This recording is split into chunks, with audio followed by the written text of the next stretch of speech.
Ja, mei. Und ob das ein Glück oder ein Pech ist, kannst du nicht im Vorhinein sagen. Vorwort. Die Geschichte stammt ursprünglich aus dem alten China, also aus der Zeit vom Konfuzius, dem Gelehrten und Weisen aus dem fernen Osten. Ich bin der Pero und ich lasse die Geschichte in Bayern spielen, und zwar vor gut 200 Jahren, als der Napoleon an Bayern Kurfürsten Maximilian IV. Zum Kini Maximilian I. Joseph gemacht hat. Als Dank für den Upgrade hat der neue Kini dem selber ernannten Kaiser Napoleon zugesagt, dass er für den französischen Russlandfeldzug bayerische Soldaten abkommandieren will. Und das, obwohl wir Bayern gar nichts gegen die Russen gehabt hätten. Aber nachdem der Franzosenkaiser kläglich in Moskau und dann in Leipzig und dann in Waterloo gescheitert ist, haben sie ganz andere Koalitionen gebildet. Und da hat der bayerische Kini schon wieder eine Einberufung loslassen. Für was oder gegen wen, erfasst am Ende von der Geschichte. Im Frühjahr, wo auch jeder sein Wurz oder Kartoffelfeld bestellt, sind sie gekommen, die Militärbeamten, und haben einen Girgel, einen Wenzbauern seinen Burm, gemustert und für tauglich befunden. Das kannst doch nicht bringen, protestiert der Wenzbauer. Mir meinen einzigen Burm wegnehmen. Und das bloß zwingst die Preisen, weil sie am Kaiser Napoleon seinen Größenwahn heimzahlen wollen. Ein neuer Krieg ist das Letzte, was wir brauchen können. Mein Girgel soll mir beim Ackern helfen und außerdem ist er verlobt und wir wollen eine Hochzeit feiern im Sommer. Das hilft nichts, antworten die herzlosen Offiziere. In 3 Wochen ist es soweit, dann holen wir ihn ab. Wenn du was dagegen hast, musst du beim Kini vorsprechen. Mei, oh mei, hast du aber ein Pech, Wenzbauer. Bemitleiden alle Nachbarn und besonders sein Oheim, der wo mit seiner Studen zu Besuch da war.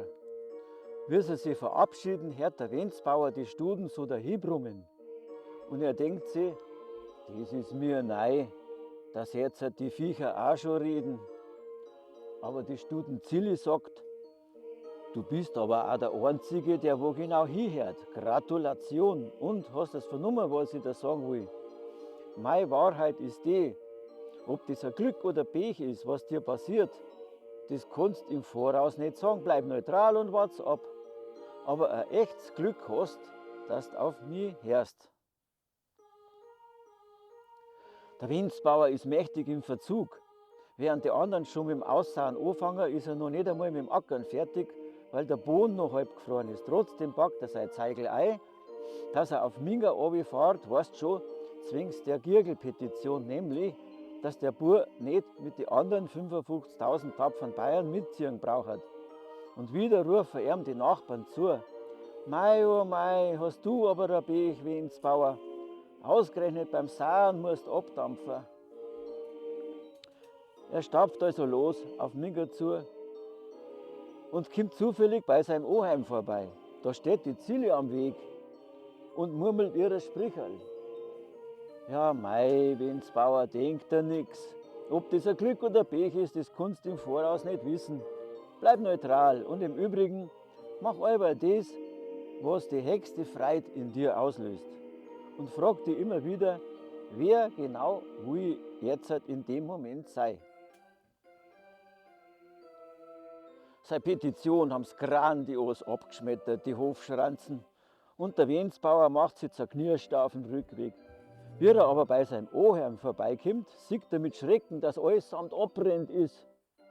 Nur am Zaun steht die Studen Zilli. So ein Pech aber, meint der Wenzbauer. Von seinem Zeigel ist ja fast nichts mehr über. Ja, mei, ob das ein Glück oder ein Pech ist, kannst du nicht von vornherein sagen, kontert die Zilli. Schau, dein Oheim hat keine eigenen Kinder nicht und jetzt gehört seine Sache dir und ich gehöre dir quasi als seine Erbschaft. Das kannst du doch ein Glück nennen, dass wir zueinander gefunden haben. Und dein Oheim hat schon aus dem vorletzten Loch gepfiffen. Ist dir beim letzten Besuch nicht aufgefallen, dass er schon reichlich scheps dahergekommen ist und die linke Seite ganz runtergehängt ist. Den hat er Schlagerl getroffen. Sein restliches Leben war eine recht qualvolle Angelegenheit geworden, bettlägerig bis zum Ende und sprachlos. Das Schicksal hat ihm das erspart, quasi eine Abkürzung genommen. Und ist das da eigentlich sein Glück? Ja, wenn man das ja so sieht, denkt sich der Wenzbauer, nachher hat es schon irgendwie recht. Er führt die Ziele heim zu ihm. Dort angekommen, reibt er sich verwundert die Augen. Die frisch aufgegangene Saat von den Nachbarn ist vom unerwarteten Spätfrost halb verreckt. Und er denkt sich, Zilli, dass ich letztens auf Minga zu habe müssen, war eigentlich mein Glück, weil es mir einen Haufen Frust auf dem Feld gespart hat. Und es gelangt, wenn ich die nächste Woche nach Ostern mit dem Sahen anfange. Und auf dem Weg bin ich beim Oheim vorbeigekommen und habe gespannt, was da passiert ist. Von dir, Zilli, kann man ja echt was lernen.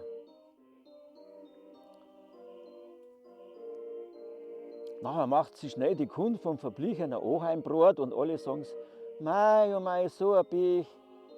Der Wenzbauer aber ist sich nicht mehr so sicher und er denkt sich, wenn ich die Zilli so reden her, dann kann man nicht sagen, ob das ein Glück oder ein Pech ist. Und wie es nachher alle die Zilli beim Wenzbauern sehen, sagen sie, mei, hast du aber das Glück, so ein prächtiges Viech, was du da geerbt hast. Der Wenzbauer aber ist sich nicht mehr so sicher und er denkt sich, wenn ich die Zilli so reden her, dann kann man nicht sagen, ob das ein Glück oder ein Pech ist. Und wirklich, wie der junge Girgel, der wo bisher nur Ochsen geritten hat, das erste Mal aufsteigt und die Zilli abrichten will, da hebt es das Hintergestell. Und das kennt der Girgel nicht von den Ochsen. Er ist völlig überrascht und rutscht runter, flucht und bricht sich einen rechten Haxen. Jetzt ist aber klar, dass das eindeutig ein Pech ist, schimpft der Wenzbauer mit der Zilli. Und alle Nachbarn geben ihm recht. Aber die Zilli schüttelt nur einen Schädel und brummelt und schnappt. Ja mei, der Girgel muss halt erst einmal lernen, wie man richtig mit so einem Viech wie mir umgeht. Es war gescheit gewesen, wenn er zuerst einmal mit mir geredet hätte, sich höflich vorgestellt hätte, einen freundlichen Kontakt hergestellt hätte und nicht einfach ohne Hocker. Gell? Das magst du nicht. Das ist ja völlig respekt- und stillos. Und außerdem, von mir hätte er eine Menge lernen können. Aber er hört nicht gescheit zu und außerdem siehst du, was ich sehe, und sie teilt die Landstraße runter. Da kämen schon die Beamten vom Kini und sind dabei, die wehrfähigen Burschen zum Einkasernieren. Wie es nachher dann Girgel mit seinem gebrochenen Haxen sehen, bemerkt man nur, dass er nicht einmal transportfähig ist. Und er darf sich daheim auskurieren. Und der Wenzbauer ist beeindruckt und ruft der Zilli zu, Respekt. Und nachher fragt er sie, was habe ich eigentlich im Letzten davon, dass ich keinen Unterschied zwischen Glück und Unglück, zwischen gut und schlecht mache? Gut, hebt die Zilli an, dann los zu. Was du Glück oder Pech nennst, ist ziemlich oberflächlich. Das ist eine oberflächliche Bewertung. Und selbst oberflächlich gesehen weißt nie im Voraus, welche Folgen das Geschenk hat, also wie sich das, was passiert, auswirkt, quasi im Endeffekt, gut oder schlecht ist. Wollen wir ein wenig tiefer reingehen?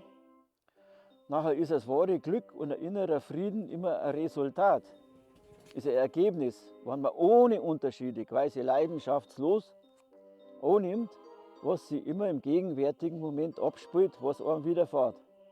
Und echtes Glück ist, wenn es einem gelingt, alle seine Erfahrungen in seiner Existenz gleichermaßen zum Wertschätzen.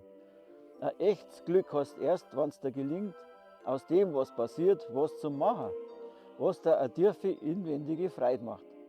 Nicht einmal ein riesiger Lottogewinn ist ein Glück, wenn du zum Beispiel nachher das Geld bloß verschleuderst und für nutzlose Sachen ausgibst, ohne dass du seelisch weiterkommen warst und am Ende mit einem Haufen Schulden dastehst.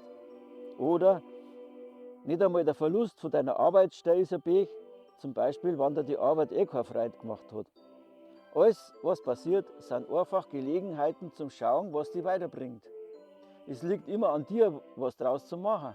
Unglück und Last und Beschwerlichkeiten entstehen, wenn man Sachen mit der niedrigen Schwingung und einem niedrigen Energielevel und einem niedrigen seelischen Niveau die Dinge betrachten tut und vor allem beurteilt. Grundsätzlich gesagt, Sachen in gut oder schlecht unterteilt. Bedingungslose Liebe dagegen urteilt nicht, sondern bewahrt eher eine Art von Neutralität allem gegenüber, was du gerade bist und gerade fühlst. Und das schließt gleichermaßen niedrige als auch höhere Schwingungen mit ein. Aus höherer Sicht bist du sowieso der Erschaffer deiner Erfahrungen. Aber ist das nicht recht fad, wirft der Wenzbauer ein. So ganz ohne eine innere Beteiligung mit der Neutralität, wie du sagst, alles geschehen lassen. Die Ziele aber lasst sie nicht so leicht abbringen. Zwar können die meisten Leute mit dem Ausdruck neutral nichts rechts anfangen, weil sie glauben, sie hätten dann keine innere seelische Anteilnahme und taten dann emotional unbeteiligt ins Leere laufen. Aber das stimmt nicht. Die verwechseln Neutralität mit Gleichgültigkeit. Neutralität ist in Wirklichkeit Offenheit und eine bedingungslose Liebe, weil du nachher an jeden Aspekt von deinem Selbst magst und alles magst, was in deine Erfahrung kommt und was in deiner Erfahrung so vorkommt. Man könnte also auch so sagen, sei zuallererst einmal neugierig und sag, Herr, mit der Hilfe der Neutralität transformierst du dich in eine höhere Wirklichkeit, als wo du dich selber gerade aufhältst. Dazu solltest du aber noch zwei andere Sachen akzeptieren. Nämlich, dass es im Grunde nur den einen Moment gibt. Und zum anderen, dass du von einer höheren Warten aus alle deine Erfahrungen gewissermaßen wie ein Magnet angezogen hast in dein Leben und in dein Leben eingeholt hast. Die Guten wie die Schlechten und das dazwischen. Wenn du nur in gut oder schlecht denkst, dann geht das dazwischen sowieso unter und du bleibst stumpf, aber du tust da nichts Gutes, wenn du die Sachen einfach ohne Aufmerksamkeit vorbeirauschen lässt.